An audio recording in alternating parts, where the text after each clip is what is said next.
queridos alunos e queridas alunas da mediação tecnológica. Sejam bem-vindos, então, à nossa mais aula e mais um momento de aprendizado aqui na nossa disciplina e que nós iremos tratar agora. Vamos fazer uma modificaçãozinha aí nessas temáticas, né? A gente veio até aqui na aula 4, a gente veio falando sobre política, sobre Estado, sobre formas de Estados, dependendo das mais variadas situações, né, relações políticas, e agora a gente entra numa fase um pouco diferente. As nossas aulas agora vai tratar sobre alguns aspectos da sociedade um pouco diferentes da política. Então, hoje o nosso assunto é sobre direitos humanos, é isso mesmo. Hoje é um tema muito importante, porque não é só um tema que cai no Enem, tá? É um tema que tem sido recorrente em outras avaliações, em outras provas, também de concurso, né? Mas o nosso foco aqui é formar vocês, preparar vocês para as provas que vão proporcionar a vocês que entrem na faculdade, na universidade. Então, o nosso foco é esse, principalmente para os alunos do terceirão, né? Que é o que vocês estão aí comigo. Então, o nosso foco é estar dando essa base para que vocês possam ir preparados para a prova do Enem e, claro, que vai aproveitar esse conhecimento para outras avaliações, né? Então, hoje o nosso tema é direitos humanos caem nas provas do Enem em muitas perguntas, né, da área de ciências humanas. Então, hoje essa aula é para você, querido e querida, que quer se preparar para daqui a alguns meses estar prontíssimo, assim, afiado para as avaliações que virão para vocês fazerem, certo? Então, vamos aqui para a nossa tela. Nossa aula de hoje é direitos humanos. A gente vem trazendo para vocês alguns aspectos importantes dos direitos humanos, né? Que é o conceito, em primeiro lugar. A gente precisa falar do conceito do direito humano para que você não possa ser confundido nas perguntas e, principalmente, para que você entenda a diferença daquilo que se fala no senso comum, né, nas conversas que a gente ouve, enfim, e aquilo que realmente consta na Carta de Direitos Humanos, né, nos direitos fundamentais. Então, a gente vai falar um pouco sobre isso, a diferença e os conceitos fundamentais entre os direitos sociais e os direitos políticos. Então, vocês vão ter essa percepção do que é direito social, o que é direito político. A dimensão dos direitos humanos, ou seja, qual é o alcance que os direitos humanos têm na vivência do ser humano, do indivíduo, qual é o alcance que ele tem para as políticas públicas, como que nós vamos transformar o conceito em uma ação política. Isso é bastante importante, tá? Nós vamos falar também sobre os organismos internacionais de proteção aos direitos humanos, assim, a base fundamental internacional que versa para os outros países como eles devem agir em determinados casos de violação dos direitos, tá? Até mesmo as recomendações para os países agirem em determinadas situações dos direitos humanos.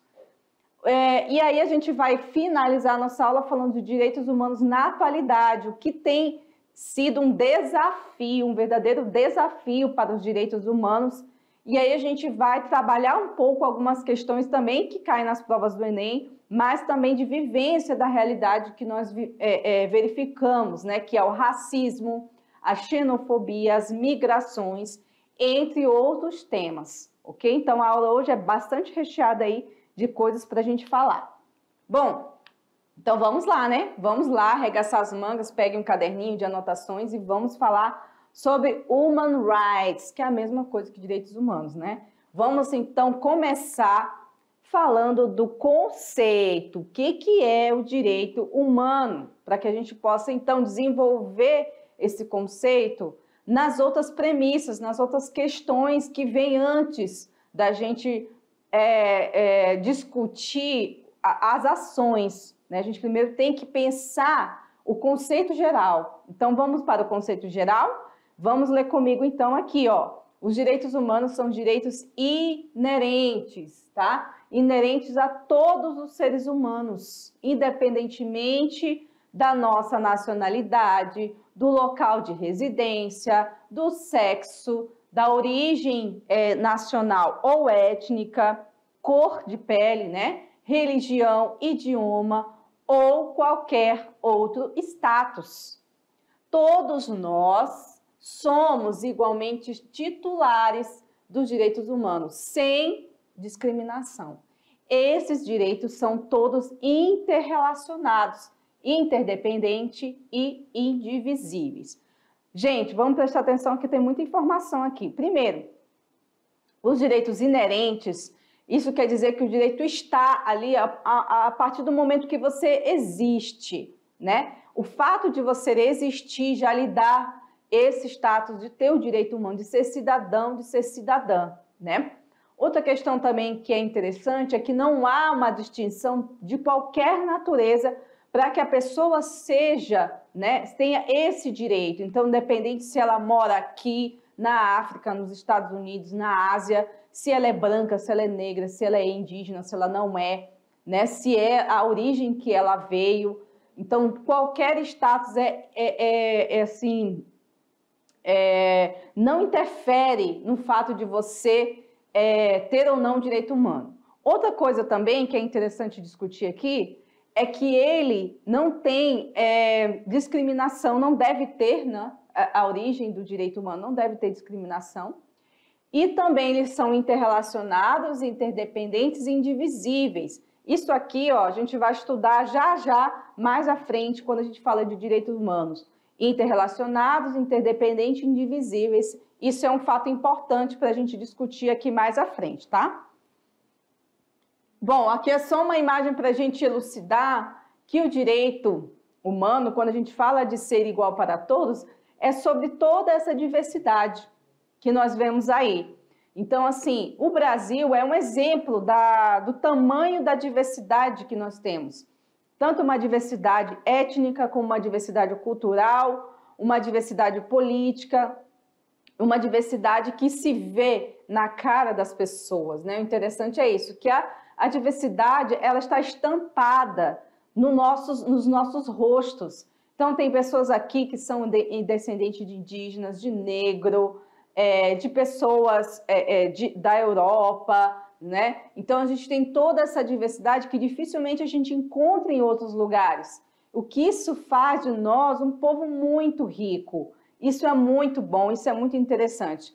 Só que, ao mesmo tempo, a gente também vivencia alguns problemas por conta dessa diversidade, né? Então, assim, não é porque é rico na diversidade que todas as pessoas se aceitam, que todo mundo vive em harmonia, que, infelizmente, essa não é uma realidade do nosso país, não é mesmo? Muito bem. O que a gente tem que pensar quando a gente fala em direitos humanos? É que ele também faz parte de uma gama, de um conjunto de valores e normas. Direito humano não é só você pensar numa coisa bonita, não é só você pensar em algo cristão, né? Como a gente está falando de cristão, porque a nossa maioria populacional é cristã. Então, assim, não é só o cristão que deve pensar direitos humanos, né? Ou mesmo, não é porque você é cristão que você não deve pensar nos direitos humanos. Pelo contrário, né? Tudo aquilo que o cristianismo defende enquanto premissas de valores que Cristo trouxe para nós, se você for ler, está dentro dos direitos humanos, né? Respeitar ao outro, amar o próximo. Olha que coisa mais essencial que a gente está falando de direito humano, que é mais bonito e fundamental do que amar o próximo. Existe uma coisa mais fundamental do que isso? Porque quando você ama o próximo, você não faz mal a ele. Você busca ajudá-lo. Você busca ter o sentimento de solidariedade. Portanto, quando a gente vê as premissas religiosas cristãs, ela fala de sociedade, ela fala de convivência, ela fala de respeito. Então, direito humano e cristianismo realmente eles casam, porque os valores que nós devemos cultivar são valores de solidariedade, de companheirismo. Então, assim, o direito humano ele está relacionado com uma sociedade, ele não está relacionado com apenas um indivíduo, uma religião, uma forma de ser no mundo. Não, o direito humano está falando de viver em sociedade, porque esse é um mecanismo essencial. Ter uma sociedade que se diga que é organizada, ela precisa respeitar a base dos direitos humanos, né? Assim como a gente consegue ver aqui na tela, né? Os valores essenciais de construção de uma sociedade, ela passa basicamente pelos valores dos direitos humanos, beleza? Agora a gente vem pensando aqui, e esse direito humano, professora, quando que começou a discutir isso? Quando que começou a falar sobre direito dos homens, das mulheres, das crianças? Calma, calma que a gente vai falar um pouquinho aqui, que tem todo um histórico para a gente poder entender, tá? Bom, vocês aí que estão me assistindo, que estão assistindo essa aula, podem pensar que o direito humano é uma coisa muito recente, muito de hoje, da nossa geração. E eu garanto a vocês que não é. Os direitos humanos, ele parte desde a história antiga, gente. Já se discutia o direito das pessoas lá no Código de Hammurabi, lá na antiga Babilônia. Só para vocês terem uma ideia, né? Antes mesmo da Bíblia existir, né? Então a gente tem aí as leis antigas, onde nem existia escrita da maneira que a gente conhece, né? A escrita ainda era muito utilizada por símbolos e ainda assim já se pensava, já se preocupava com a questão das pessoas, da convivência entre os seres humanos. E a gente tem, por exemplo, a lei mosaica, a lei das 12 tábuas, a Bíblia, são todos códigos de conduta de como lidar com o outro, com o ser humano. Só que na antiguidade nós tínhamos uma lei, né? As leis de convivência eram bem duras, consideradas hoje bem duras, naquela época não, né? Que era o quê? O olho por olho, dente por dente. Com o mesmo, né? Mesmo jeito que você feria, você era ferido. Então, se você roubasse, iam cortar a tua mão, a tua perna, né? Se você matasse, você ia ter que morrer. Então, se você for procurar no Antigo Testamento da Bíblia, ele rege uma série de regras sobre o que fazer em determinados casos de erros humanos. O estupro, né? O roubo, o fato de você estar na terra do outro, como lidar com o estrangeiro, né? Como lidar com a mulher, com as crianças. Aí vem o Novo Testamento, traz uma nova roupagem dessas regras, também trazendo outros aspectos da sociedade. Então, assim, o que nós temos aqui são regras antigas que também se preocupavam com quem tinha direito e quem não tinha, como é o caso da escravidão. A escravidão sempre foi igual em todos os momentos sociais? Não, os momentos históricos. Na antiguidade, a escravidão ela tinha suas regras, né, que não estavam baseadas unicamente na cor de pele. Quando a gente vê escravidão lá da colonização, aquela escravidão que foi iniciada ali na África, quando eles prendiam os negros para trazer para as colônias para serem escravizados, já era uma outra forma de escravidão, era uma outra mensagem de pensamento. Ali, a escravidão estava baseada unicamente em ser negro, a cor de pele escura. Na antiguidade, não. O que regia ser um escravo ou não estava baseado em outras questões de povos, de guerras, né? De pagamento de dívidas. Às vezes a pessoa escravizada para pagar uma certa dívida, depois que ela terminava, ela era libertada.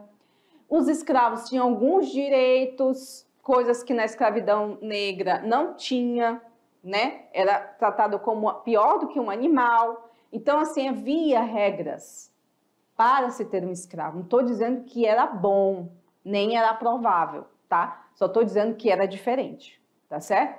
Então, gente, aqui na nossa tela a gente vê que o Código de Hammurabi, os códigos de conduta, eles também se preocupavam com o ser humano. De que maneira esse ser humano iria estar vivenciando essa vida coletiva, que essa é a premissa do direito humano. Como viver em coletividade, como não fazer mal ao outro e, ao mesmo tempo, também não ser ferido pelo mal, né?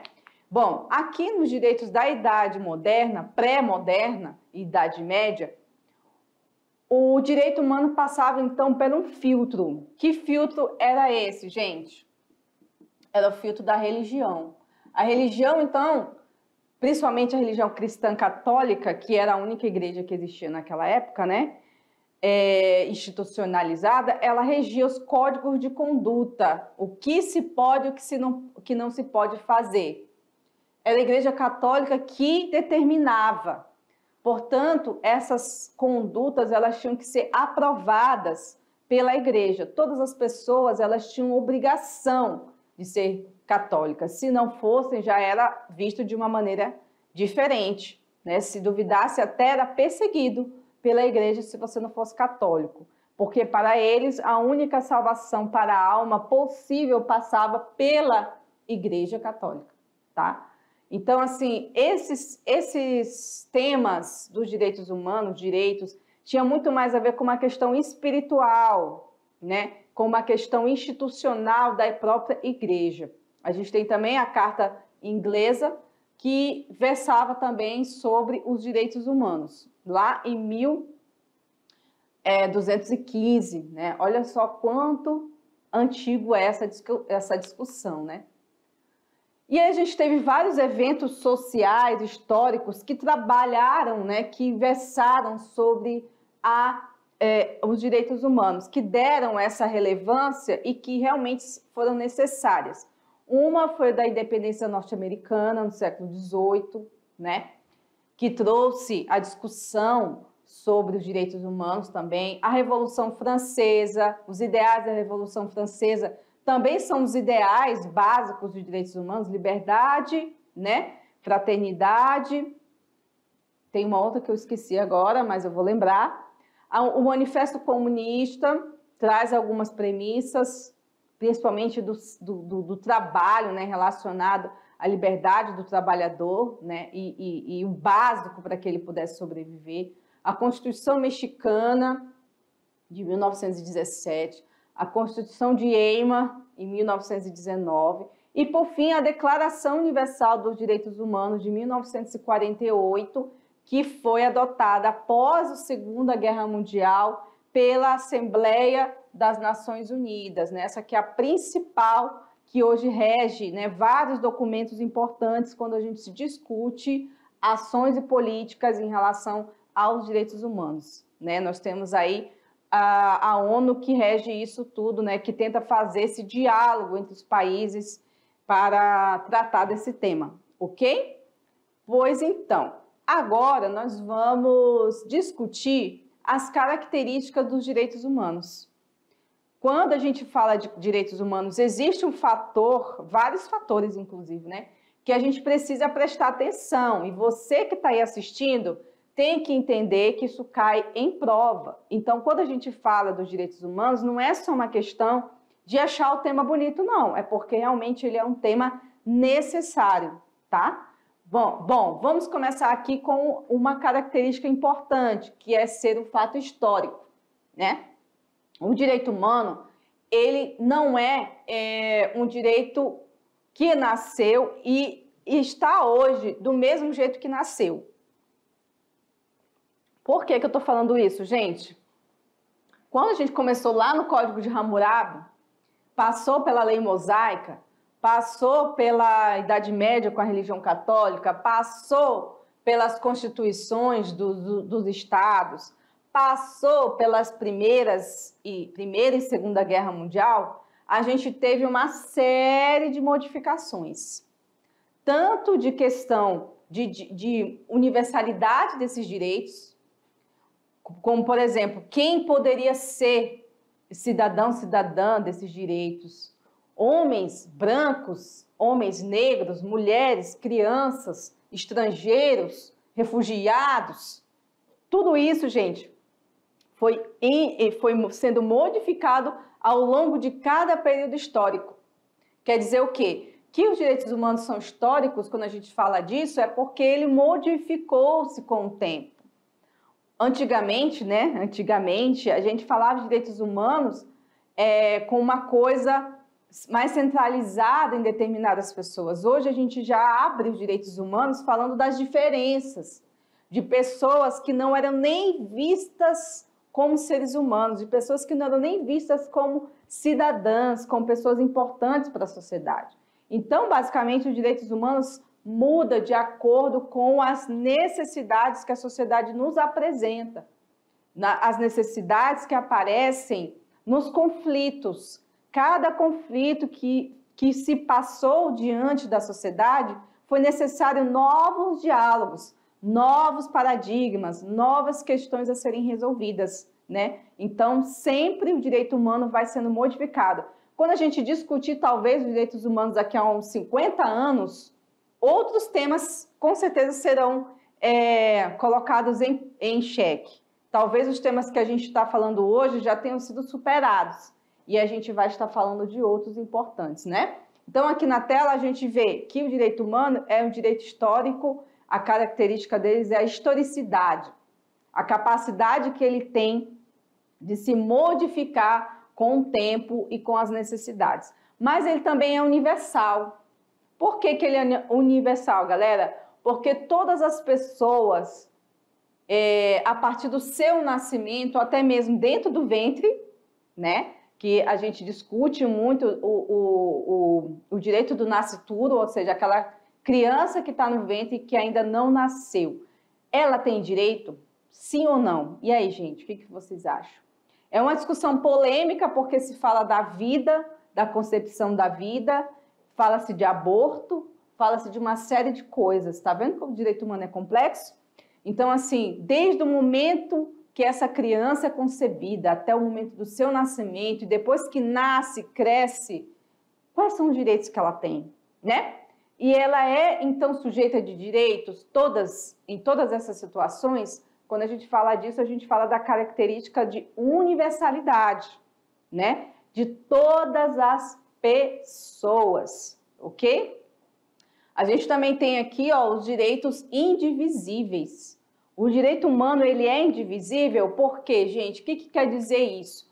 Porque a gente não pode fracionar ou dar mais direito para um e menos direito para outro. Ah, mas o fulano é branco, então ele tem mais direitos do que quem é negro. Quando a gente discute direitos humanos, isso não é admitido. Não interessa se fulano é branco, é mais bonito, o outro é feio, o outro é cadeirante, né?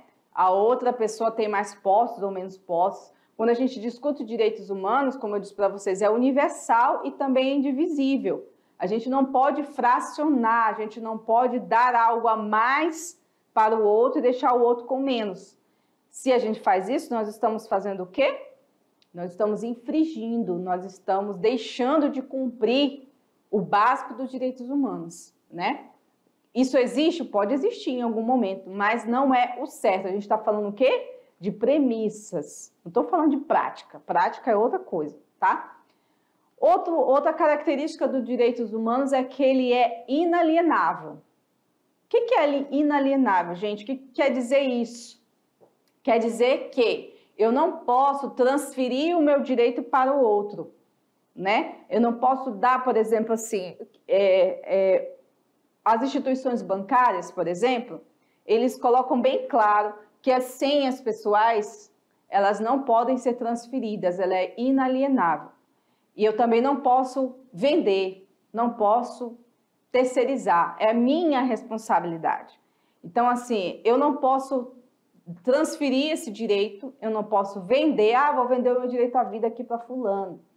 Eu vou terceirizar, eu vou comercializar. O direito é inalienável, cada um tem o seu e eu não posso tomar o direito do outro, entendeu? E imprescritível, isso quer dizer o quê exatamente? Que ele não prescreve. Daqui a 20 anos ainda a gente está discutindo direitos humanos? Vamos estar. E o direito tem que ser para todos e não prescreve, né? Ele não vai vencer, não tem uma data de validade. Direito humano não existe validade para ele, tá? Então, isso aí basicamente são os critérios, são as características que o direito humano tem. Agora aqui na tela a gente vai conhecer as dimensões, como que a gente alcança Para a gente discutir direitos humanos, né, os primeiros aí da parte mais pós-moderna, a gente teve que dividir em categorias, dividir em partes, né? Vamos dividir em partes. Então, o direito à liberdade, o direito da igualdade, tá aqui, ó. Aqui são as premissas da Revolução Francesa, que eu tinha esquecido aqui, ó, da igualdade. O direito à liberdade, igualdade e fraternidade, que são os lemas da Revolução. Esses 3 lemas, eles foram divididos em partes, né? Nós temos aí os direitos civis e políticos, que fazem parte dos direitos à liberdade.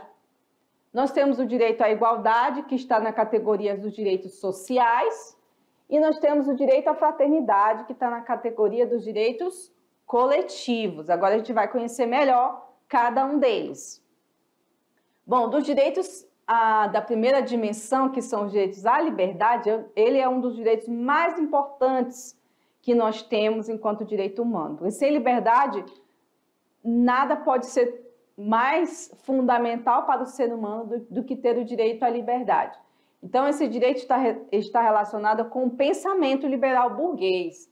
Foi os burgueses, tá, gente, que pensaram nesse direito. Ele tem um caráter fortemente individualista, né?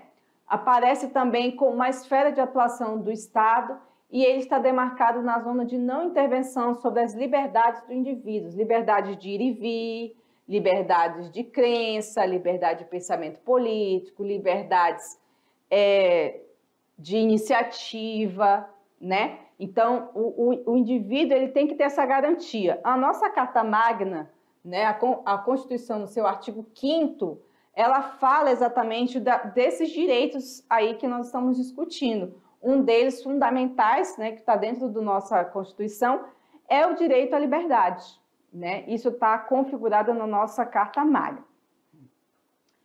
Outra dimensão dos direitos fundamentais é o direito que reza sobre a questão das desigualdades, né? Os direitos civis aqui, ó.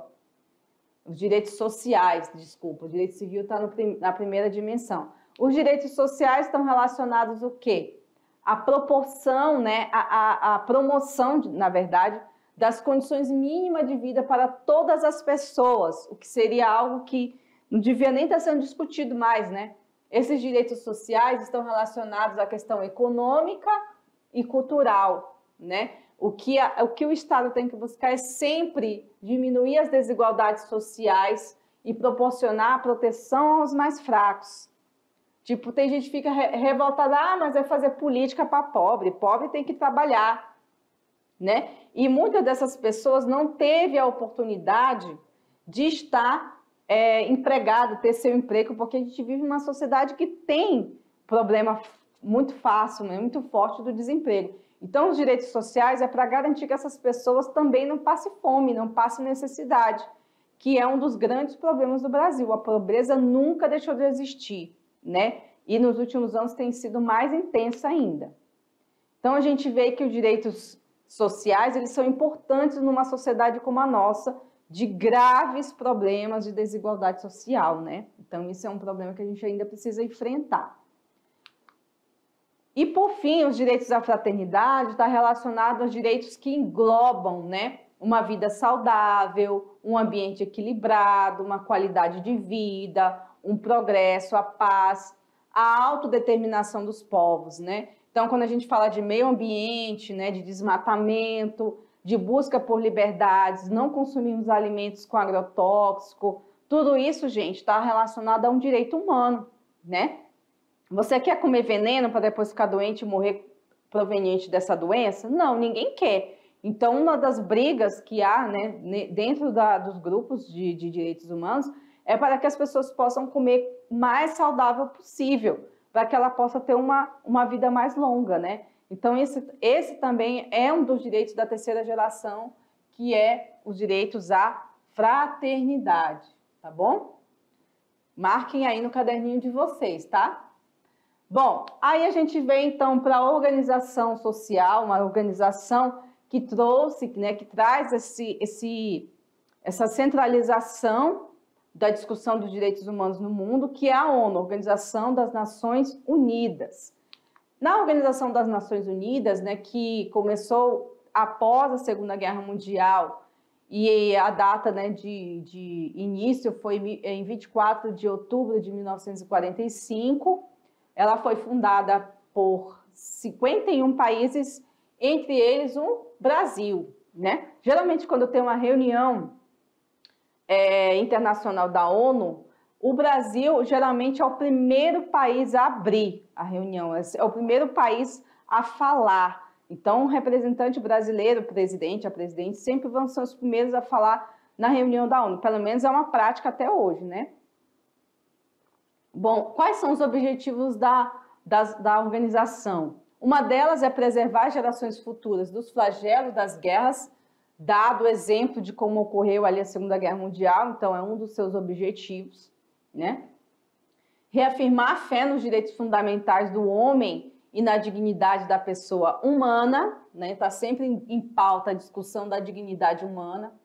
Promover o progresso social em todas as partes do mundo e diminuir a desigualdade, né? E formar uma cooperação internacional. Essa cooperação internacional, ela objetiva buscar soluções para os problemas de vários países, como é o problema da fome, como é o problema das guerras, das migrações, das ditaduras, como é o problema da desigualdade social, do desemprego, como vários desses problemas são discutidos nas cúpulas da ONU, em vários grupos de trabalho, que visam buscar soluções e ajudar os países a encontrar soluções para esses problemas. Claro que os países têm que estar de acordo, os países têm que concordar, os líderes políticos, né, os presidentes, enfim, têm que querer também, eles não obrigam o país a fazer nada, né? Mas sim recomendam, buscam intervir para ajudar, né? Então, por isso a organização da ONU é tão importante para o mundo, para esse diálogo, né? Buscando sempre a paz. Muito bem, aqui agora a gente vai falar sobre a prova do Enem, já que o nosso objetivo é preparar vocês para a prova do Enem, e vocês sabem, né, gente, que na prova do Enem a gente tem aqui a redação. A redação é um dos problemas, assim, o calcanhar de Aquiles para muitos alunos. Por quê? Porque é muito difícil desenvolver um texto quando você não é acostumado a escrever, não é verdade? Então, vocês ficam, e agora? Como é que eu vou escrever um texto? Eu não sei escrever.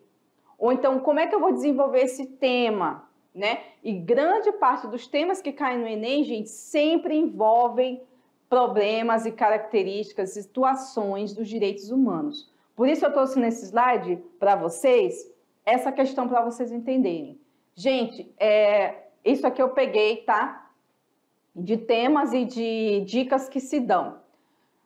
A proposta de intervenção dentro de um problema dado no Enem, sempre, coloca isso na cabeça de vocês, pessoal, tem que respeitar as premissas dos direitos humanos. Portanto, você, aluno, você, aluna, tem que saber quais são as premissas dos direitos humanos.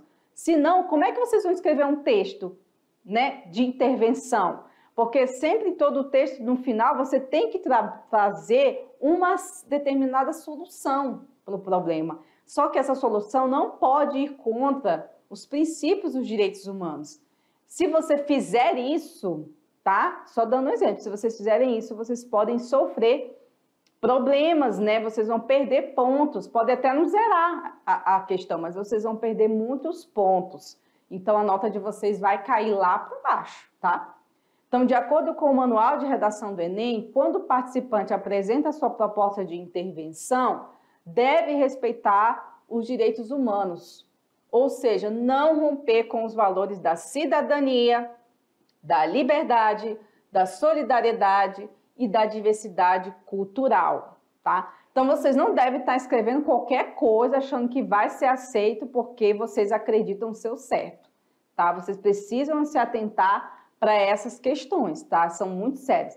Então, fiquem ligados aí que nessa aula é exatamente isso que eu quero mostrar para vocês. Vocês precisam saber o que é os direitos humanos para vocês fazerem boas redações e também demonstrarem que vocês sabem, que vocês compreendem a importância que os direitos humanos têm para a vida em sociedade, tá certo? Então, continuando, olha só, a dica que tem aqui para vocês. Quando se fala de globalização, comunicação, desigualdades econômicas, migrações, são temas que são recorrentes no Enem. Então, vocês precisam buscar compreender a importância que os direitos humanos têm dentro dessas discussões, né? Por exemplo, sobre as migrações, né? O processo que ocorre nesse processo migratório, eles formam, né, um elo inseparável desde a metade do século passado. Nós estamos vivendo intensos momentos de migrações por diversos motivos, que são entre eles a globalização, né, a comunicação, turismo, as desigualdades econômicas, guerras, entre outros. Então, vocês têm que compreender que as migrações também devem ser lidas através da lente dos direitos humanos. Você tem que olhar e perceber quais são as motivações que levam as pessoas a migrarem. Não é só porque elas acham legal, mas sim, muitas das vezes, na maioria das vezes, é por necessidade, né? Aí a gente também tem um outro tema que cai sempre no Enem, que é a xenofobia, né? A xenofobia traz um grave problema para a sociedade, né? Principalmente porque ela segrega as pessoas, ela segrega traz um sofrimento também para muitas pessoas, né? Nos países mais desenvolvidos, onde há uma maior contingente de imigrantes, ocorre esse problema, um sério problema, né? Por exemplo, você é brasileiro e você vai para os Estados Unidos. E você é pobre, você está lá para pedir emprego, para tentar sobreviver. Provavelmente você pode vivenciar situações de xenofobia. Ou seja, as pessoas chegarem para você e falar que não gostam de você só porque você é brasileiro. Nem te conhecem, não sabem nada da tua vida, mas não vão gostar de você porque você tem essa cara aí de brasileiro, de mestiço, indígena. Aí você, não gosto de você não, você é feio. Brasileiro é tudo preguiçoso. Então essa generalização em relação à sua nacionalidade traz, então, esse problema da xenofobia, que quer dizer estrangeiro, medo de estrangeiro, phobos, né? Tudo que tem fobia tem a ver com medo. Então, assim, aconteceu isso muito lá na Ásia, depois da pandemia, porque as pessoas associavam o coronavírus ao país, né? A China. E todas as pessoas que tinham características asiáticas também sofreram, em algum momento, xenofobia. Por isso eu trouxe essa imagem aqui, a pessoa falando, né? Não sou um vírus, eu não sou a doença, eu sou uma pessoa, eu sou um ser humano e também estou sofrendo com isso. Então, a xenofobia traz realmente o sofrimento, né? Outra questão da xenofobia está relacionado com algumas iniciativas políticas, né? Que é o nazismo, né? A xenofobia também ocorre muito em países desenvolvidos, principalmente na Europa, e geralmente alguns nativos, não vou generalizar que são todos, né? Acreditam que os imigrantes são responsáveis pelo desemprego, pela criminalidade e por todos os problemas sociais de um país. A xenofobia também atinge, né, os países ricos. Aí, ó, a polícia desmantela uma rede neonazista na Itália, né? Então, assim, é muito sério, isso pode trazer graves riscos para a sociedade. Existe também a xenofobia dentro do Brasil, né? Apesar de sermos um país bem diverso, as pessoas também são xenofóbicas, né? Com relação, por exemplo, aos nordestinos, né? Que vem atribuído de estereótipos para essas pessoas, ficam chamando de cabeça chata, de baiano, de Paraíba, sempre trazendo um aspecto negativo. Gente, xenofobia sempre está relacionado com algo negativo, nunca positivo. Você nunca vai falar, o nordestino é uma pessoa boa, né? Uma pessoa que mora ali perto da praia, que legal. Não, sempre vai trazer um estereótipo negativo para essas pessoas, né? E também temos episódios, né, de xenofobia de brasileiros contra os bolivianos, né? Então, assim, eles sofrem racismo aqui. E por quê? Porque na maioria deles que vêm para cá são pessoas pobres que vêm buscar trabalho, principalmente na região de São Paulo. Então, existe muito esse preconceito contra os bolivianos aqui, que chamam de feio, de pobre, de nojento. Então, isso também faz parte de uma das questões discutidas aí no Enem, tá? Bom, aí a gente também tem a xenofobia sempre relacionada à questão negativa, que também traz o preconceito. O preconceito de quê? Cultural, a discriminação racial, econômica, né? Sempre relacionada às pessoas estrangeiras de outros lugares, né? Isso também traz um aspecto que nós precisamos trabalhar, que é a tolerância. A gente precisa trabalhar a tolerância relacionada a esses temas, né? Então, gente, a xenofobia trata-se de um racismo, um preconceito cultural e uma discriminação racial, econômica, social às pessoas estrangeiras, tá? E é um tema recorrente dentro das provas do Enem. Muito bem, gente, então tá aí as nossas referências, nossa aula de hoje encerra por aqui sobre esse assunto, porém daqui a pouquinho a gente volta para a revisão de conteúdo e as atividades propostas, tá bom? Abraço, até daqui a pouco.